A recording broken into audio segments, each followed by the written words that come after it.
welcome to the Beyond Electric Sheep podcast. I'm Brick Thompson. And I'm Ed Daniels.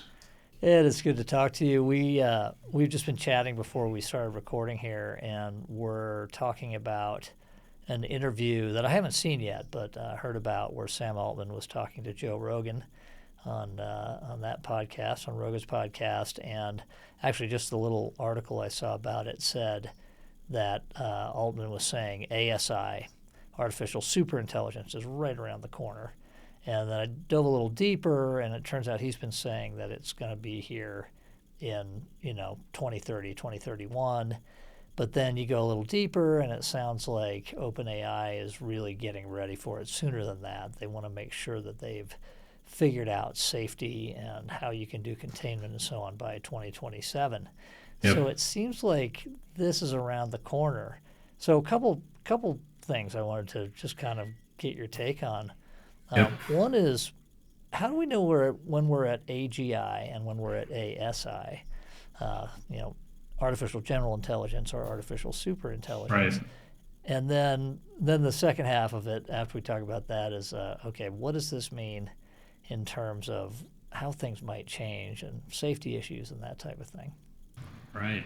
And artificial general intelligence is an artificially intelligent entity is equal to a human, and it has reasoning abilities like a human, knowledge like a human, etc. And then artificial superintelligence is where that capability, that knowledge, that reasoning and intellect far exceeds what any one human would be able to present. So, that's the general definition of those terms. Do you agree with that? Yeah, I do. Definitely agree with that.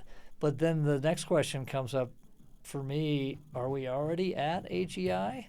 How do you measure that? At the point where the Turing Test, we blew past the Turing Test so fast, no one even noticed it or talks about it much. And that was the gold standard for the longest time. Right. When can we get to the point that someone chatting with a computer, an artificial intelligence, can't tell if it's a person or a computer? And I believe one of the things that really sort of put the final nail in this one was when they gamified it and just had people go online and randomly had them chat with other people or with a generative AI chatbot. And then at the end of some short periods, say whether they thought it was a person or a chatbot. And I think they got it, they got it right and wrong about 50% of the time. I think it was 60-some%. So basically, you can't tell. It's a flip of the coin, which says to me you've passed the Turing test. Yeah, I think so. And the parallel to that is, for example, with college students asking GPT-4 to write their college essays for them, and the professors were unable to tell the difference between the students' writing and GPT-4's writing. So then there was a lot of work and discussion on putting watermarks in those papers, somehow some indication that would tell the professor that GPT-4 or some other chatbot, large language model wrote it, and they even really failed at being able to do that. So the professors, can't really discriminate between what's written by a human and what's written by a large language model. Pretty much tells you that they have reached the level of at least passing the Turing test. Now, have they met AGI? Recently there's been... Probably not. Probably not, because, there's a little glitches in the logic of these large learning models. I've written about whether these models have a world model built into them. And of course, nobody wrote the code for them to have a model of the world, whether that's a geographic model or a logical model. Nobody wrote the code, but testing and probing, and they find that these models do sort of learn models of the world on their own without anybody actually putting that in there. So, maybe there's one thing that was an obstacle to attaining AGI level that's already been surpassed. So, there's also elements of logic. So the most recent one is asking GPT-4 who is Tom Cruise's mother, and it's a woman by the name of Mary Lee Pfeiffer.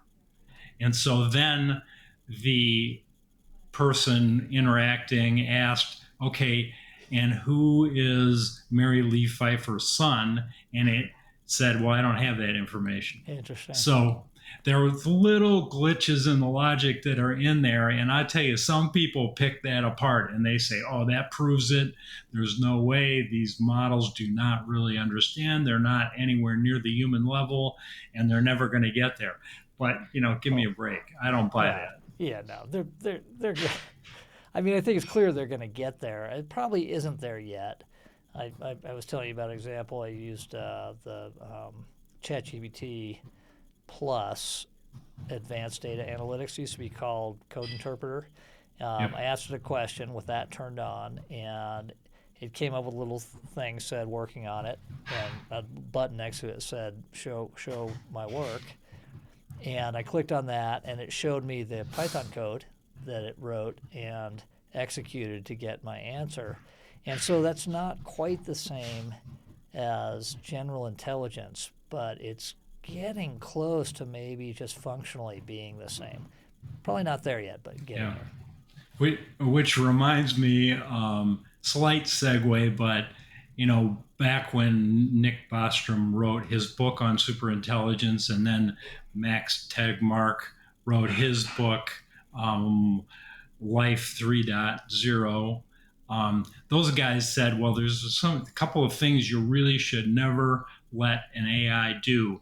Let's see, one thing you should never let an AI do is actually access the internet directly. Right. We did that immediately to train the AI. We did that. Right. The next thing that they said you should never let an AI do is write code. Right. And you just gave that example of writing Python code in order to answer its own question. And then the last thing that they said, never let an AI prompt another AI. Oh, because yeah, people are doing that. then Crazy. Right. Well, in fact, I was showing my brother the new DALL-E 3. Yes. It's embedded in, actually it's embedded in the ChatGPT Plus now. Yeah. I think it's with Right. Bing Chat too. And when you ask it to create some kind of a drawing for you, an image, it goes out and uses, I believe it uses the LLM to create the prompt. Actually, it created, we just did a silly one. It created four different prompts to get 4 different images. So, it's already built in that it's prompting a different AI. Yeah, it does seem a little. So the fear at the time was, well, gosh, then these things are going to get away from us because now the humans are out of the loop and they're talking to each other, writing their own code. They can write their own code and advance themselves. Of course, this is one limitation with the current large language models based on, transformer technology, and they really don't bring themselves or advance themselves or evolve themselves with their code. That's, I think, going to be the next level. But at the moment, the model itself, once it's been trained, is pretty static except within the prompt window.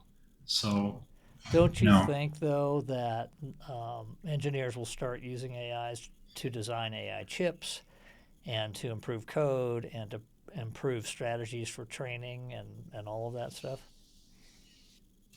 I mean, I'm sure it's happening right now because it's a mad rush to beat NVIDIA and come up with their own chips. So, Tesla, of course, has already been working on their own chips, but Microsoft, Intel, they're all working on chips, and you can bet that those guys are using LLMs and the sort of engineering equivalent of LLMs right now.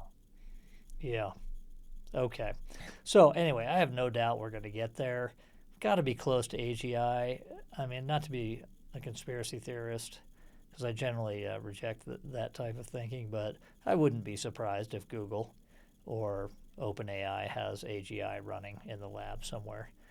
Again, how do you exactly define that? Doesn't ASI, artificial superintelligence, just come immediately after that? Well, that's what Max Tegmark and Nick Bostrom both believed, and that is that once you pass that level, that AGI level of human intelligence, that boom, these critters are going to take off and accelerate at an exponential pace, and they'll just be stratospheric pretty much within possibly a matter of seconds or minutes or hours after they reach that level. I'm not so sure There's some physical that that's limitations really there. going to work that way, Yeah. but that's what they speculated back 5 years ago. All right. So we're over our time limit. Let's wrap this up, but let's come back and in our next episode, let's talk about that takeoff scenario and what we've been seeing and reading about the possibilities there. Rapid takeoff. Yep. Yeah. All right. I'll talk to you soon. Thanks, Ed.